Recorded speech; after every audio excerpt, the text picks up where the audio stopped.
तो नया चैनल लाने से पहले हमने आपसे पूछा, आप क्या देखना चाहेंगे?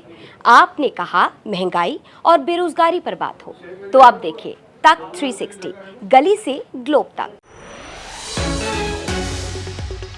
अरे हमारी लड़की खाना नहीं खाने जात रही है, पुल पर बैठा रहा है, वो दौड़ के उसका धान लिया है और उसको गलत काम कर दिया है। बाद में उस झटक के दांत काट के जो चली गई है। फिर अपने भाई के पास पतंग उड़ाती रही है, उड़ाता रहा है तो उसके गोड़ पकड़ के रोने लगी है। बच्ची खाना खाने जा रही थी, तभी उसके साथ जबरदस्ती घिनौनी वारदात को अंजाम दिया गया। कौशाम्बी का ये मामला जिसने हर किसी को हिला कर रख दिया, झकझोर कर रख दिया। आरोप है कि घर में घुसकर एक नाबालिग बच्ची के साथ रेप की घटना को अंजाम दिया गया। सैनिक कोतवाली क्षेत्र के गांव में गुरुवार की दोपहर एक नाबालिग जिसकी उम्र तकरीबन 15 साल बताई जा रही है। अब आरोप है कि बच्ची के साथ रेप की घटना को अंजाम दिया गया। पीड़िता की मां के मुताबिक उस वक्त वो घर पर मौजूद नहीं थी, खेत में काम करने गई थी और तभी दोपहर उनकी नाबालिग बेटी और उनका बेटा घर पर थे। आरोप के मुताबिक बेटी घर पर अकेली थी और भाई छत पर पतंग उड़ा रहा था। अब कहा जा रहा है कि पड़ोस का रहने वाला युवक जिसकी उम्र तकरीबन 24 साल बताई जा रही है, आनंद कुमार, वो घर में घुसा और जबरदस्ती बच्ची के साथ गलत काम को अंजाम दिया। अरे हमारी लड़की खाना नहीं खाने जात रही है, पुल पर बैठा रहा है, वो दौड़ के उसका धान लिया है और उसको गलत काम कर दिया है।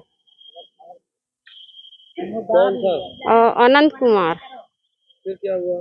तो वो चिल्ला दिया है। बाद में उस झटक के दांत काट के जो चली गई है। फिर अपने भाई के पास पतंग उड़ाती रही है, उड़ाता रहा है तो उसके गोड़ पकड़ के रोने लगी है। तो उसके बाद तो नीचे आया है तो आनंद कुमार भाग गया।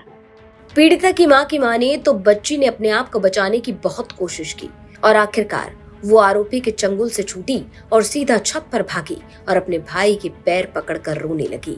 और जब परिवार को पूरी दास्तान पता चली तो मानो पैरों तले जमीन खिसक गई। समझ नहीं आया कि आखिर घर के अंदर ही इतनी बड़ी वारदात कैसे हो सकती है। कैसे कोई शख्स घर के अंदर घुसकर इतने बड़े कांड को अंजाम दे सकता है, वो भी दिन दहाड़े। अब इस मामले के बाद पीड़ित पक्ष ने पुलिस से शिकायत की, जिसके बाद मुकदमा दर्ज कर आगे की कार्रवाई की जा रही है। थाना क्षेत्र से एक गांव से दुष्कर्म का मामला सामने आया है, जिसमें मुकदमा दर्ज कर विधिक कार्रवाई की जा रही है।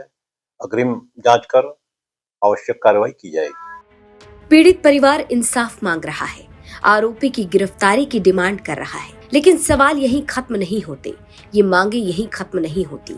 सवाल उठता है, क्या यही वो सभ्य समाज है जहां बेटियां अपने घरों पर भी सुरक्षित नहीं? और सबसे बड़ा सवाल ये कि अगर बच्चियां अपने घर पर भी सुरक्षित नहीं तो सुरक्षित कहां? कौशाम्बी से अखिलेश कुमार की रिपोर्ट, यूपी तक।